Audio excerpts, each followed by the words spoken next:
I'm also ready for the unexpected. I'm ready for something to totally take me off this course that I think I'm on and put me onto the course that I'm meant to be on.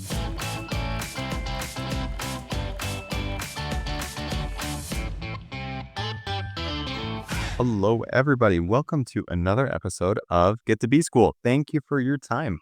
You could be listening to anything else right now, and I really appreciate that you are choosing to listen to this podcast. I hope you're doing it because it's helpful. I hope you're doing it because you enjoy it. Whatever the reason is, thank you. Thank you for being here. We're coming off of a pretty solid high this weekend. It was the 4th of July weekend, a holiday weekend over here in the States, a big one. And it was so great. We had my brother visited with his family from out of town. They came in and was just a classic 4th of July. Bike rides, the beach, fireworks, good food, parade. It was just really fun. And looking forward to a good solid week after such a fantastic break. Hope you are having a great week. Whatever's going on, this episode is going to make your day better. Andrew Katz was so fun to talk with. He's going to Darden in a little bit, but he's just coming back from summiting Mount Everest, which I cannot begin to imagine what a thrill. He dives into it a little bit, but not enough. This episode needed to go on for several more minutes, but I appreciate him making the time and reaching out. He and I didn't know each other. He was an old classmate of Kevin Colton's, who we had on a few episodes ago. He heard the podcast, reached out, and I'm so grateful that he did. Awesome interaction like this is what makes this podcast so worth it. So thank you for your time. Hope you enjoy. And please keep sharing, please keep sending, please keep doing what you're doing. Enough babbling from me. Let's get to the good part now with Andrew Katz. Andrew, thank you so much for coming on the show. Appreciate it, Drexler. Good to be here. This is going to be an adventure-fueled interview. I can already sense it. We got a lot of ground to cover. So can you start off with a bit of an introduction into yourself? Absolutely. My name is Andrew Katz. I'm a military veteran, much like Kevin Colton, who was on recently, who introduced me to this podcast. I thank you, Kevin. Spent 2 years in federal consulting after my time in the Army, and I'm now headed to Darden, headed down to UVA to start my MBA in August. I've got a little bit of a gap in my resume. I'm here to tell anyone out there, if you have a gap in your resume, it's okay. I took some time off in between work and school. I just recently got back from Nepal, where I spent 60 days climbing to the summit of Mount Everest, achieving a lifelong dream, met some of the most incredible people, the most incredible business people that I've ever met in my entire life, and learned more about myself, more about the power of humanity, of teamwork, of leadership in those 60 days in Nepal at some pretty extreme altitudes than I ever thought possible. So taking that a little bit of time for myself to pursue a personal passion outside of the professional realm before school. And I really think it's an even more important part of my MBA journey as well, which I'm excited to share a little bit more about later in the podcast. You are the first person that I've personally met who has summited Everest. I mean, I've been in lectures where the speaker summited, but it's just so out there. Which came first for you, Andrew? Did MBA ideas come first, or did the thought of summiting come first? I definitely did not know what an MBA was when I was 7 years old. That's when the Everest dream hatched. It was a second grade science class. I remember it very distinctly, learning about the tectonic plates coming together, forming mountain ranges. And right before class ended, the teacher mentioned there's one mountain in particular. It's higher than the rest. It's located in Asia on the border between Nepal and China. It's called Mount Everest. And there was a picture on the screen of an individual standing on top. And I remember thinking, oh, people can go up there. I'm going to do that one day. And this was the dream that I truly couldn't go a day without thinking. And I saw a quote not too long ago, a few years back, that said, the dream you can't go a day without thinking is the one that's going to make all the difference. And that really encouraged me to not lose sight of this dream, not let anyone tell me this was reckless or a distraction or in some way harmful to my professional career, because it's been quite the opposite. And fortunately, things lined up and had the opportunity to go during this year's commercial climbing season, and was even more fortunate to reach the top on May 15th at 6:23 a.m. Amazing. Were you the youngest one there by a mile? I was the youngest person on my team, which was another plus, because everyone on the team was fascinating. Everyone had achieved in so many different ways in their professional careers and their family careers. I really, really look up to a lot of these people who I now consider my family. There were actually quite a few MBAs on the trip. So I loved, we were at Camp 2 in the dining tent, 21,000 or 22,000 feet, just trying to breathe, trying to hang in there. And I had a Wharton grad and a Kellogg grad and an Anderson grad, in my ear, in between sniffles and coughs and just trying to hang on for dear life. They're talking to me about their experiences and how impactful it was for not only their careers, but their lives. So as recent as last month, my MBA inspiration just continues to grow, and really, really excited to transition from that experience into the classroom in Charlottesville. Oh, to be honest, I selfishly don't even want to talk about the NBA. I just want to talk about Everest. This is so cool. But alas, this is a business school podcast. So I will get us back to that realm a little bit. The idea for Everest hatched when you were 7, second grade. When did the idea of business school hatch?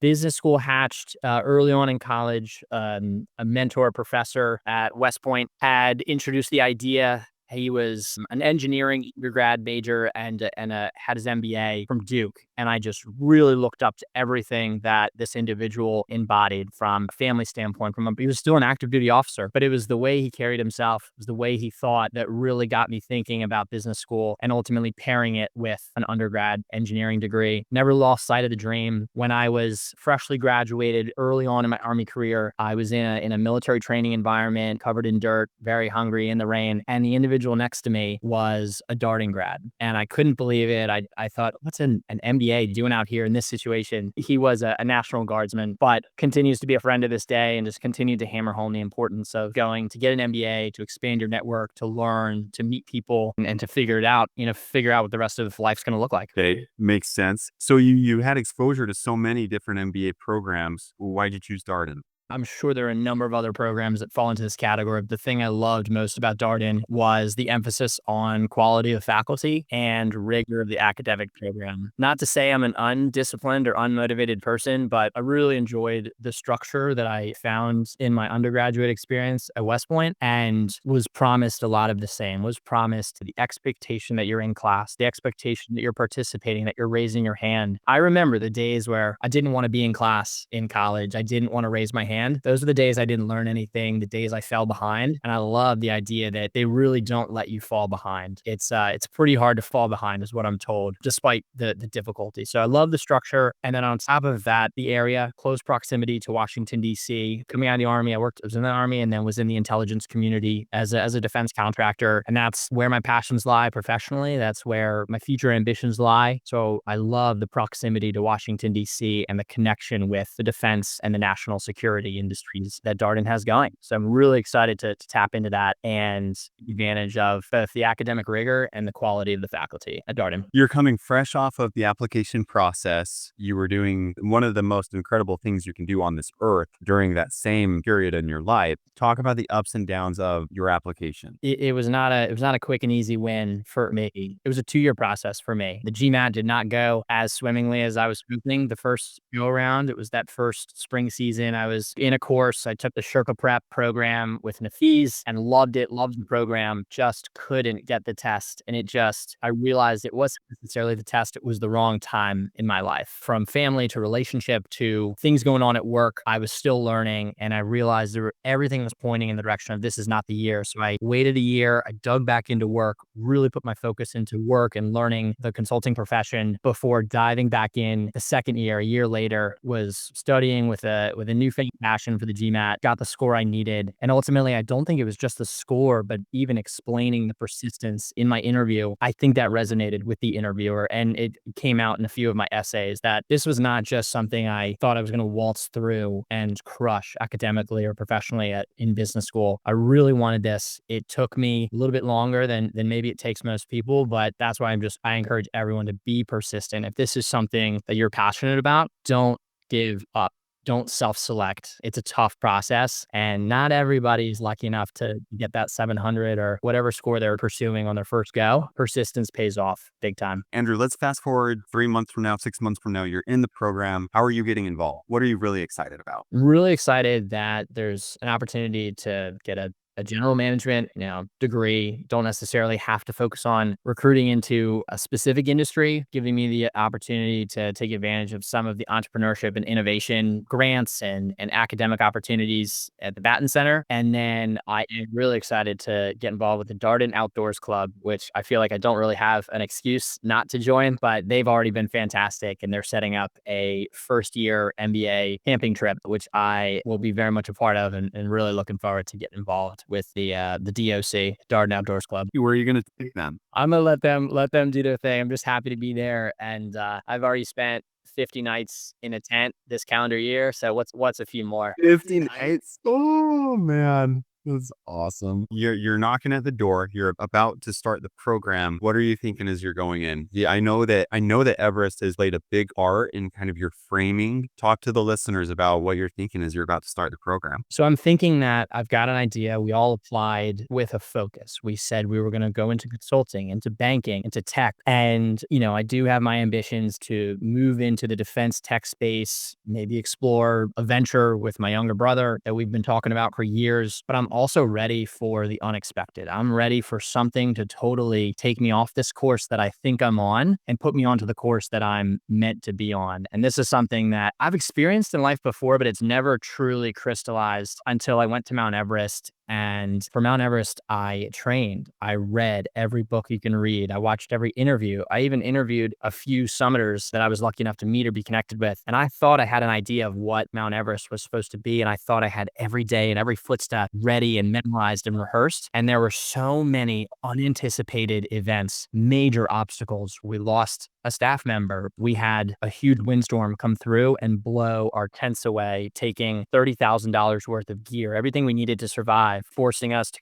an emergency evacuation down through the Khumbu Icefall, the most dangerous section, down to base camp because we were going to freeze that night. People got sick. People got helicoptered out left and right. We had catastrophes on summit day. My oxygen hose accidentally ripped out on the summit at 29,000 feet. I was without oxygen for about 90 seconds or so. But the way we navigated these problems and the way we worked together and made it to the other side of these obstacles, that's the most impactful memory. That's the most important lesson I learned, was that the growth comes not from just making it to the end. For example, graduating from business school or getting the dream job. It's how you process and how you respond versus react to the difference between what you expect and what actually happens, expectation versus reality. So I'm ready. I'm ready for some incredible mentor, professor, even classmate to totally knock me off my course and lead me in a different direction, to go through different obstacles with my classmates and come out stronger, smarter, wiser on the other side, having known that we didn't just react emotionally, we didn't shut down, we didn't give in to whatever we were facing, but we came together, we thought through it, and we kept the bigger picture in mind. It's not just that short-term goal. We're talking about the rest of our lives. Business schools constantly talk about, it's not just that first job,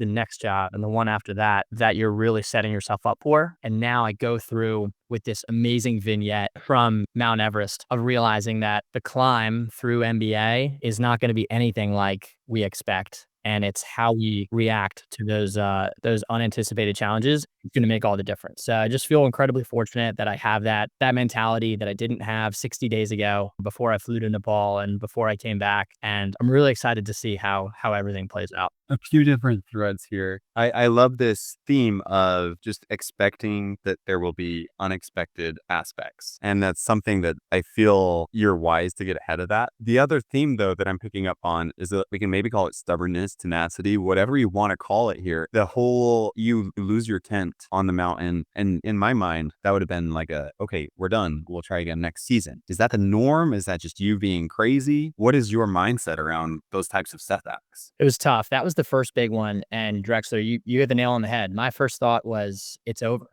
We can't make this gear magically appear at base camp. Base camp's 17,000 feet, 41 miles from the nearest airport. Most gear and equipment and supplies are brought in by yak or by porter, by young Sherpa people from these villages, these incredibly talented and strong individuals who carry all this stuff. And it didn't seem feasible. but banded together, communicated, got a bunch of people on our side, on our team to explain how and why this would be a wise investment. And ultimately, we didn't have the support originally, but 2 days later, right before we were scheduled to go back up the mountain, we made a pitch, essentially, a strategy pitch to the outfitter that we were with, explaining why it was in his best interest to make that gear reappear, because it wasn't our fault. That was the one tent that we didn't set up ourselves. It was monitored by a staff member from the outfitter. And we explained to him, in a non-threatening way, in a non, argumentative way, the benefits of his outfitter being known for getting us to the top, for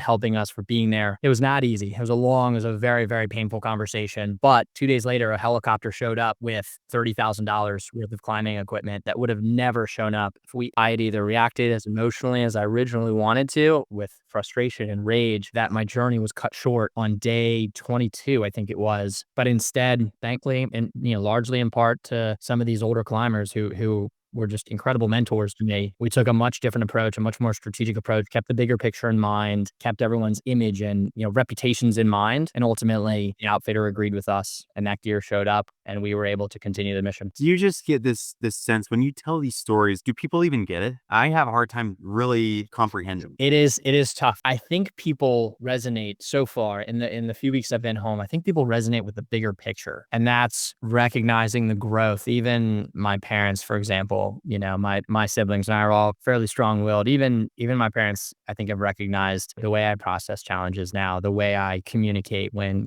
things aren't perfect. And I'm not gonna say it's all Mount Everest, but Mount Everest really just illuminated the importance of how we respond to the unexpected. All right, Andrew, maybe my last question. What advice do you have for people in your shoes before the program? What are you telling people? I want to add something. I want to pile onto something. I believe it was Ian in one of the earlier episodes talked about the importance of storytelling. Could not agree more with him. I haven't met Ian, but Ian plus one. To be a great storyteller is super important. Obviously, it comes out in the interview. It comes out in your essays a little bit, but it's not just good enough to be a good storyteller. You have to have a good story. And I think your best stories come from your truest passions. I think we have to do a lot of certain things. We have to become the president of this, or attend this school, or have these passions outside of work. I would just encourage everyone who's applying to business schools, whatever is truly your passion, I think that's what these admissions teams wants to see, because that's what you speak so eloquently about. That's what you speak so passionately about, and that's going to give you the best story. So I would just encourage you, if there's something on your heart, if there's a dream in your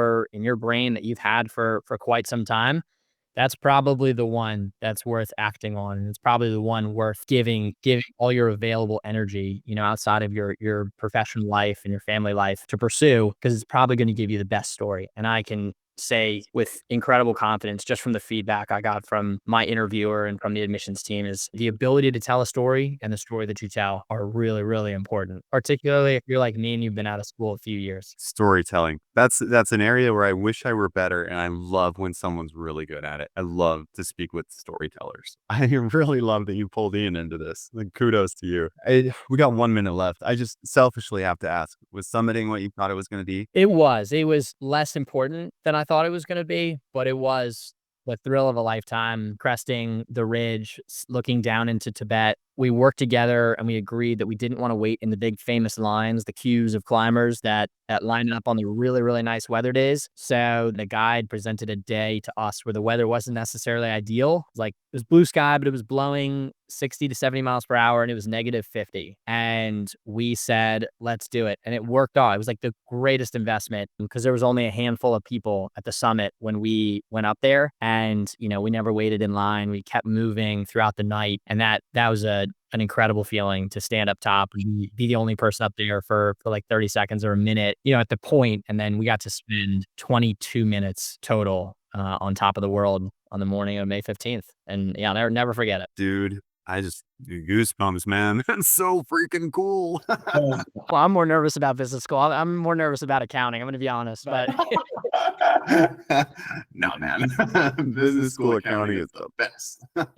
Andrew, this has been so fun for me selfishly. And I think, and I know it's just going to be a really good episode for people. So thanks for coming on. This was a blast. It's also selfishly, it's cathartic for me to even just preparing for something like this, just thinking through, seeing your questions. It hasn't been the easiest transition back home. And doing something like this has helped me process some of the memories and some of the stories. So I just appreciate the opportunity. No, I'm sure it has been a hard one. Well, kudos to you. I mean, you made this happen. You reached out after listening, and we're grateful to Kevin. But hope you have a great one. Thanks for coming on, man. Appreciate it. Hope we didn't keep the family up too late.